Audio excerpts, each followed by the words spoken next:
Assalamualaikum warahmatullahi wabarakatuh.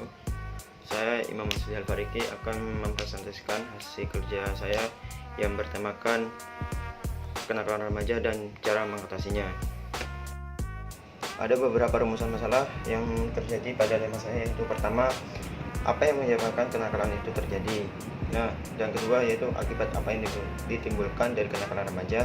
Yang ketiga, bagaimana sih solusi dari kenakalan remaja tersebut. Selanjutnya yaitu masuk ke pembahasan. Yang pertama yaitu penyebab dari kenakalan remaja itu sendiri. Nah, ulah para remaja yang masih dalam tahap pencarian jati diri sering sekali mengusik ketenangan orang lain. Kenakalan remaja ringan yang mengganggu ketentraman lingkungan sekitar seperti keluar malam, menghabiskan waktu hanya untuk hura-hura dan minum minuman keras, menggunakan obat dan lain-lainnya yang akan mengganggu ketenangan orang lain. Cukup ada banyak faktor yang melatar belakangi terjadinya kenakalan remaja itu sendiri. Yang pertama yaitu faktor internal dan eksternal. Faktor internal yang melatar belakangi kenakalan remaja yaitu yang pertama yaitu krisis identitas. Nah, perubahan biologis dan sosiologis pada diri remaja memungkinkan terjadinya dua bentuk integrasi. Pertama, terbentuknya perasaan akan konsistensi dalam kehidupannya. Tercapainya identitas peran kenakalan remaja terjadi karena remaja gagal mencapai masa integratis kedua. Yang kedua yaitu kontrol diri yang lemah. Remaja yang tidak bisa mempelajari dan membedakan tingkah laku yang dapat diterima dengan baik akan tersesat pada perilaku nakal. Begitupun bagi mereka yang mengetahui perbedaan dua tingkah laku tersebut, namun tidak bisa mengembangkan kontrol diri untuk bertingkah laku sesuai dengan pengetahuannya. Nah, selanjutnya faktor eksternal yang akan mempengaruhi kenakalan remaja. Yang pertama yaitu kurangnya perhatian dari kedua orang tua. Keluarga merupakan unit sosial terkecil dan memberikan fondasi primer pada perkembangan anak, sedangkan lingkungan sekitar dan sekolah ikut memberikan nuansa pada pengembangan anak. Karena itu, baik buruknya struktur keluarga dan masyarakat sekitar memberikan pengaruh baik atau buruknya pertumbuhan kepribadian remaja. Keadaan lingkungan keluarga yang menjadi sebab timbulnya kenakalan remaja seperti keluarga yang broken home, rumah tangga yang berantakan yang disebabkan kematian ayah atau ibunya, keluarga yang meliputi konflik keras, ekonomi keluarga yang kurang, semua itu merupakan sumber yang memunculkan delikuensi remaja. Yang kedua yaitu minimnya pemahaman tentang keagamaan. Dalam kehidupan berkeluarga, kurangnya pembinaan agama juga akan menjadi faktor yang paling penting yang akan terjadinya kenakalan remaja. Pembinaan moral ataupun agama bagi remaja melalui rumah tangga perlu dilakukan sejak dini, karena pada saat itu remaja, anak-anak kecil yang belum mengetahui antara yang benar dan yang salah akan menjadi faktor penting akan kedepannya. Oleh karena itu, pembinaan keagamaan yang diberikan oleh orang tua sebaiknya itu dimulai dari yang kecil-kecil, seperti melakukan sholat dan membedakan hal positif dan negatif, sehingga bisa mengetahui dampak-dampak yang terjadi di lingkungan sekitar. Yang ketiga yaitu pengaruh dari lingkungan sekitar. Nah, pengaruh pergaulan dengan teman sebayanya ataupun pengaruh dari budaya barat akan mempengaruhi sisi dari remaja tersebut. Nah, remaja biasanya itu mencoba-coba sehingga terjerumus ke kenakalan remaja itu sendiri. Nah,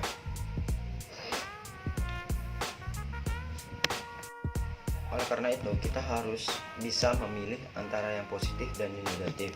Apabila ada positif kita harus ambil, dan apabila yang ada negatif mungkin bisa dibuang dan menjadikan inspirasi untuk menjadi hal yang positif. Dalam kehidupan bermasyarakat mungkin sering terjadinya remaja itu melakukan keonaran. Oleh karena itu mungkin dari lingkungannya yang dari kecil remaja itu diajarkan yang hal-hal negatif. Oleh karena itu kita sebagai remaja mungkin apabila berada lingkungan yang negatif, kita harus memilah-milih antara yang positif dan negatif. Apabila ada yang negatif, kita harus membuangnya dan menjadikan sebuah pelajaran untuk kita agar tidak melakukan hal negatif itu sendiri. Yang kedua dari pembahasan dari kenakalan remaja yaitu akibat yang ditimbulkan dari kenakalan remaja. Nah, yang pertama, akibat dari kenakalan remaja dari kita sendiri. Nah, mungkin kenakalan remaja itu mempunyai suatu kenikmatan dari remaja tersebut, tapi kenikmatan itu hanya sementara, tidak berlaku selamanya. Dan juga ada dampak bagi fisik, yaitu sering terserangnya berbagai penyakit karena gaya hidup yang tidak teratur. Sedangkan dampak bagi mereka mental yang kenakalan remaja tersebut akan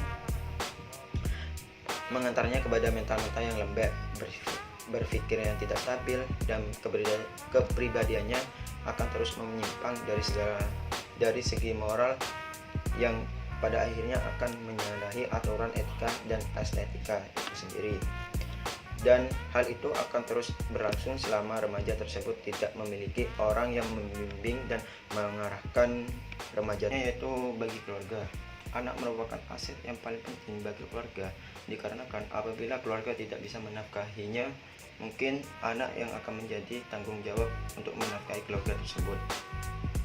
Dan apabila remaja tersebut melakukan tindak keonaran di dalam lingkungan sekitar, mungkin keluarga akan merasa malu, sehingga apa yang dilakukan oleh remaja tersebut memberikan dampak negatif bagi keluarga. Yang ketiga yaitu bagi lingkungan masyarakat. Apabila remaja berbuat kesalahan dalam kehidupan masyarakat, dampaknya akan buruk bagi dirinya dan keluarga. Masyarakat akan menganggap bahwa remaja adalah tipe orang yang selalu membuat keonaran dan dianggap oleh masyarakat yang memiliki moral yang rusak, dan pandangan masyarakat terhadap sikap remaja tersebut yaitu jelek. Untuk memperoleh semuanya menjadi normal kembali membutuhkan waktu yang lama dan hati yang penuh dengan keikhlasan. Yang ketiga dari pokok pembahasan rumusan masalah yaitu solusi kenakalan remaja. Semua masalah tersebut perlu dapat perhatian dari berbagai pihak, mengingat remaja merupakan adalah aset paling penting untuk penerus bangsa. Di tangan remaja lah masa depan bangsa digantungkan. Terdapat beberapa cara untuk mencegah semakin meningkatnya masalah yang terjadi pada remaja.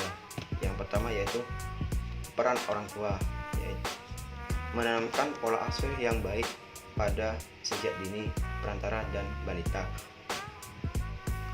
dan membekali anak dengan dasar moral dan agama, mengerti komunikasi yang baik dan efektif antara orang tua dan anak, menjalin kerjasama yang baik dengan guru, menjadi tokoh panutan bagi anak-anak dalam perlakuan maupun dalam hal menjaga lingkungan yang sehat.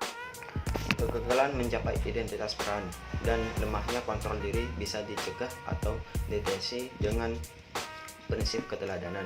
Nah, remaja harus mendapatkan sebanyak mungkin tokoh figur orang-orang dewasa yang telah melampaui masa remajanya dengan baik. Juga mereka yang berhasil memperbaiki diri setelah sebelumnya gagal pada tahap ini. Adanya motivasi dari keluarga ataupun guru, teman sebayanya untuk melakukan poin pertama. Kemauan orang tua juga mempengaruhi kondisi keluarga sehingga terciptanya keluarga yang harmonis, komunikatif, dan nyaman bagi remaja itu sendiri. Nah, yang selanjutnya yaitu kesimpulan. Kesimpulan dari kenakalan remaja yaitu ada faktor yang melatar belakangi terjadinya kenakalan remaja, itu ada dikelompokkan menjadi dua, yaitu faktor internal dan eksternal. Faktor internal berupa krisis identitas dan kontrol diri yang lemah, sedangkan faktor eksternal berupa kurangnya perhatian dari orang tua, minimnya pemahaman tentang keagamaan, dan pengaruh dari lingkungan sekitar, serta pengaruh budaya barat serta pergaulan dengan teman sebayanya dan tempat pendidikan.